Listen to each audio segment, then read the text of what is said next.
right to religion. So we have 6 groups of fundamental rights I already told. We have right to equality, we have right to liberty and freedom, the most important one, right against exploitation, then right to religion, then rights of minorities and constitutional remedy. There are 6 rights, 6 groups of rights. So in the right to religion, Article 25 to 28, 4 articles are there. Article 25 I already discussed. Article 25 is about the freedom of conscience and the right to profess, practice and propagate religion, but it is not an absolute right, I already told. But now let me talk about Article 26 to 28. Article 26 to 28 in right to religion. So Article 26 deals with freedom to manage religious affairs. 26, freedom to manage religious affairs. Religious affairs. See, 25, Article 25 deals with individual right, the freedom of conscience, the inner self-belief, the freedom to profess my religion, declare in which religion I believe, or practice, propagate. So it is an individual right. But when it comes to Article 26, we are talking about the collective rights of a congregation. Collective rights. Okay. Here we are talking about the collective rights as a religious group. So here we are saying subject to public order, morality, health, every religious denomination. So collective rights of a religious denomination. So every denomination or a section shall have the right to establish and maintain institutions for religious and charitable purpose. So the first right is to establish and maintain institutions for religious and charitable purpose. Maintain institutions. So the right to establish and maintain institutions for religious and charitable purpose. Number 2, to manage its own affairs in matters of religion. To manage its own affairs in religious matters, of course. Then to own and acquire movable and immovable property. See, under Article 26 there is a right to own movable and immovable property. To own and acquire movable and immovable property. See, now, so here generally Article 31, I talked about right to property. Article 31 has been removed for individuals like you and me. But for a religious group, there is a right to own and acquire property, a movable and immovable property. So this, for this right, for this property right, you can, this group, the religious group can go to the Supreme Court directly under Article 32. So you have a right to own and acquire movable and immovable property. Then to administer such property in accordance with law, to administer such property in accordance with the law, no doubt regarding this. So it talks about a religious group can own property, acquire property, it can administer the property, it can manage its own religious affairs, and it also can establish and maintain institutions for religious and charitable purpose. So it's a collective rights of a group. So as a religious group, you declare yourself as a religious. That is why all Babas and Babains in this country, they are allowed to set up their own religious congregation. There are so many, some of them are not infamous also, but there are very, very good Babas. Real spiritual leaders are there, spiritual gurus are there. They are allowed. See, in another big thing in Hinduism is, there is no one single rule in Hinduism. Not like in Islam, not like in Christianity, where everything is prescribed, the rules are very clear. But here, you can start your own sect. Nobody will question and you are accommodated. See, I always talk about, say a person or Satya Sai Baba, the Sirdi Satya Sai Baba, or in the Puttaparthi Satya Sai Baba. Now, see, is, are these Babas, I mean Satya Sai Babas, are they gods or demigods? What is that? See, in Hinduism, you can declare your own sect. There is a temple in Delhi itself for Satya Sai Baba. And there are so many followers, so many people believe in Satya Sai Baba like anything. Like any other gods in Hinduism, Lord Shiva or Lord Krishna, we have Satya Sai Baba also. So we have, and they were contemporary people. They were living in our time, or rather maybe in our fathers or grandfathers' time. They were living, and so many of them are revered as real, gods, almost equated to gods. But if you do the same thing in Islam or in Christianity, they will be thrown out of the community. See, for example, I am just giving one simple example just to make you understand. According to Islamic belief, Prophet Muhammad is the last prophet. There is no prophet after that. If somebody declares themselves to be a prophet now, it is blasphemy. It is violation of the religious tenets, and they will be thrown out of religion. If somebody says that I am another, son of God, I am in the next, in Christianity, that Jesus Christ is the Son of God. If somebody says, I am also the Son of God and started preaching, they will be thrown out of Christianity. There is no space for a new entrant. But in Hinduism, we have enough space. We accommodate. We have no problem. And anyone who, see, that is why Hinduism is I will say, the most liberal religion in the world. There is so much of space for everybody to practice the way they want. They can achieve their spiritual well-being the way you want. It is possible in Hinduism, and that is why there are scope for all these new I will say new gods and demigods. Anyone who feel like, and there can be followers, and so you can establish and maintain an institution. That is why so many ashrams come up. Across India, you will find, especially in North India, you will find hundreds of religious ashrams, institutions for religious and charitable purpose, but run by specific leaders. They call themselves Babas or anything for that matter. So that scope is there in Hinduism, and that is why so many institutions are created. So Article 26 talks about the collective rights. You can establish an institution, then there can be movable and immovable property for that, and you can administer that property in accordance with the law. So that is about Article 26. So there is right to property under Article 26 for a religious institution, and if there is a violation of their right by the state, you can approach the court directly, the Supreme Court directly. But ordinary citizens like you and me, we have no right to property, and because Article 31 has been abolished and been removed, but these religious institutions' right to property is still intact. So that is about Article 26. Now coming to Article 27, this is very important. Article 27 is one of the articles which makes Indian Constitution truly secular. Because Article 27 says that freedom as to payment of tax.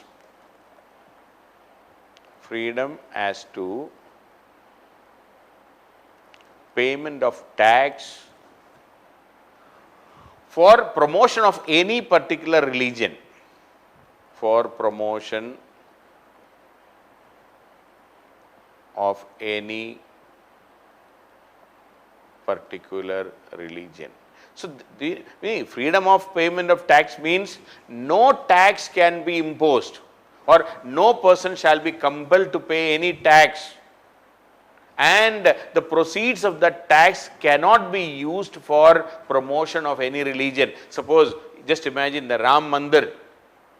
To construct the Ram Mandir, the government cannot impose any tax on ordinary citizens, even if the government say, oh, it will be taxed only on Hindus. No, there is no business for the state to promote any religion. The state cannot promote any religion. So you cannot be forced to. There can be an education tax, there can be a Kisan tax, there can be maybe a soldier tax. There can be taxes for various environment tax, environment cess can be there, there can be education cess, There can be a Kisan tax for the farmers, to pay to the farmers we can have a tax. There can be income tax, there can be corporate tax, there can be 100 types of taxes, service tax. But there cannot be any tax imposed for promoting any particular religion. You cannot be forced to pay a tax. But yes, religious institutions may be asked to pay a tax. That is a different thing. But you and me, as ordinary citizens, we cannot be forced to pay a temple tax or a church tax or a mosque tax. See, that is what in even the European, say for example, say Switzerland or even Austria, there is a church tax. Whether you go to the church or not, from your income a particular percentage of tax or percentage of income will be taxed as church tax for the upkeep of the churches and the clergy and the priests of that church. In say Austria, there are many countries in the world where tax, but India is a secular state. India has no state religion. So India cannot ask our citizens to pay any tax for any religious purpose. So we will not be promoting any religion, we will not ask anybody to pay any tax. Even suppose in a Vaishno Devi temple yatra, if the government is providing facility for them, a fee can be charged, but not a tax. Only on those who want to go for the yatra, a fee can be charged, not a tax.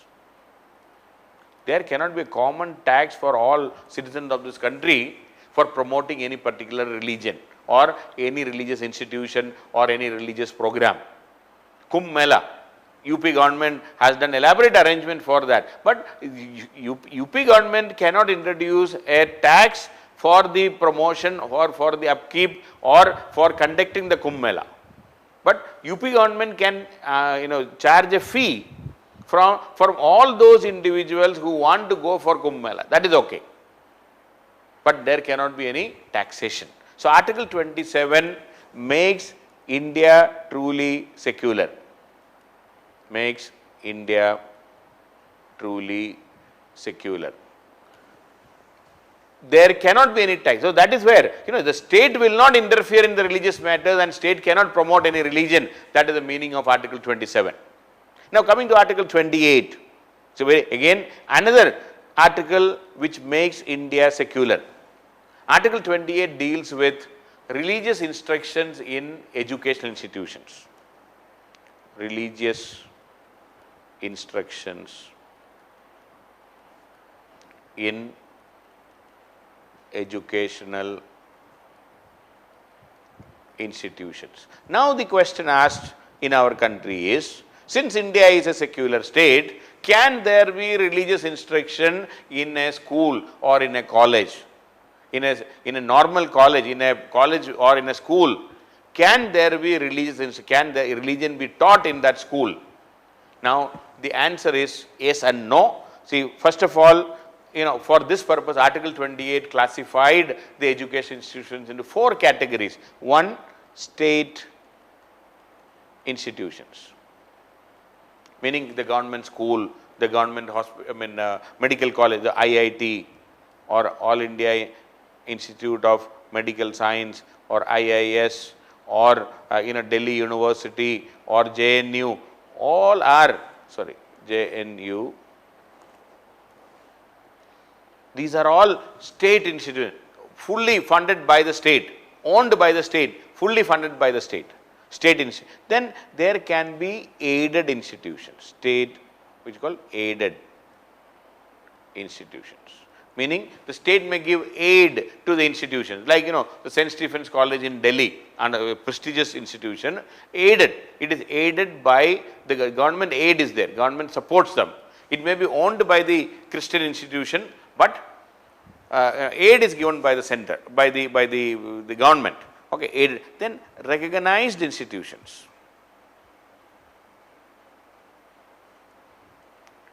See, most of the private schools are recognized by ICSE or CBSE or the state board.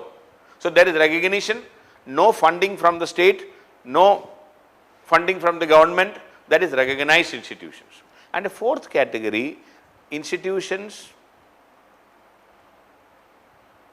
So here, institution, education institution administered by the state, administered by the state, but it has been established under any endowment or trust where religious instruction shall be imparted. So, but established for teaching religion by a trust or endowment.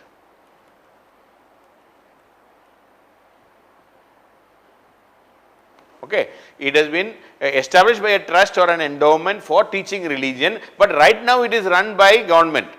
Institutions administered by the state, but established for teaching religion. So, 4 types of institutions are there.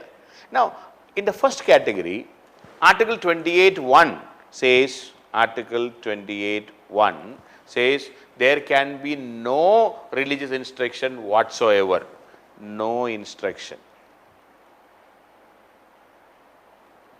No instruction, no religious instruction, no religious instruction whatsoever. There cannot be any religion taught by a government institution, unless otherwise the whole subject is on religion, or Buddhist study, or Jain study, or Hindu study, or Christian study, or Islamic studies, it's okay. But other than that, if somebody has joined a course for an MA in Islamic study, or MA in Buddhist study, or a doctorate in Buddhist study, it's okay, but not for ordinary citizens where there can be no religious teaching. As far as the fourth category, Article 28(2) says, Article 28(2) says, if an institution is set up for by this trust or an endowment for education institution, there can be, naturally it is for teaching religion, so there will be religious instructions, religious teachings. Because the whole institution, even though it is run by the state right now, see, there are Vedic schools run by the government, established by somebody else, or a school run by the government but established by a trust for teaching religion at that time. So whatever it is, so there can be possibility. Then Article 28(3). Article 28(3) says that in aided institution and recognized institution, there can be religious instruction, but the children cannot be forced to attend that. So, in 2 and 3, please note, there can be religious instructions, but the children cannot be forced. You cannot force the children to attend those classes. So, now I am repeating now, Article 28(1), government institution, no religious instruction whatsoever. 28(2), run by the government but taken over, it was earlier established by an endowment or an institution or a trust for religious purpose, so religious instruction can be there. Then 28(3) says, aided institution and recognized institutions, there can be religious instruction, but the children cannot be forced to attend religious classes unless otherwise they are given a permission, or if the minor children, his guardian has to give a consent for that. For minor children,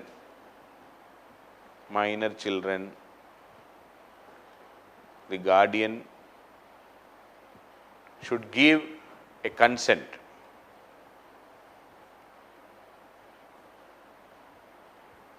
For that. See, now many Christian institutions, see the famous schools, there is always Christian teachings in that. So, say for example, St. Stephen's Delhi, St. Stephen's College Delhi, very famous, one of the best colleges in the country, the top 2-3 colleges. So, there is religious teaching, in fact, but during the admission time itself, in the admission form itself it is written, there will be Bible classes in this college. If you have any objection, please don't take admission. It's very clearly mentioned. So, you are giving a consent. So, as a major person, if you are joining the course, you will have to give the consent during the admission time itself, saying that yes, I am ready to go through these Bible classes also. If it is a minor child, the guardian should give this permission. So, but there can be religious instruction only if there is a written consent taken from the student or from the guardian of the student, if the student is a minor student or minor child. So, there can be. So, but again, no religious instruction in a government institution or a government college or a government school, that clearly tells India is a secular state. No religion is taught in a government school. Only in aided institution or in a government recognized institution, and that too with the consent of the child or with the consent of the guardian of the child, there can be religious instruction. So, that makes India really secular. So, 3 articles. So, once again let me just remind you, Article 25, it is a personal, individual right of conscience, then to profess, practice and propagate religion, freedom of conscience, your individual right. 26, your collective right. As a congregation, as a denomination, you have certain rights to establish a religious institution and also to own property, movable and immovable property, and to run that property, to administer that property. That is Article 26. 27, freedom from paying tax. No tax can be imposed for religious purpose by the state. India is a secular state. And 28, no religious instruction. No religious instruction in schools or colleges. If it is run by the government, if a government institution, no religious instruction whatsoever, but even in aided or in a recognized institution, all the private colleges and schools, there can be, but the consent of the child should be there. You cannot force a child or a student to learn religion from any of the educational institutions. That is the bottom line. So, this is Article 25 to 28. All these articles are very important. That makes India secular, no doubt regarding this.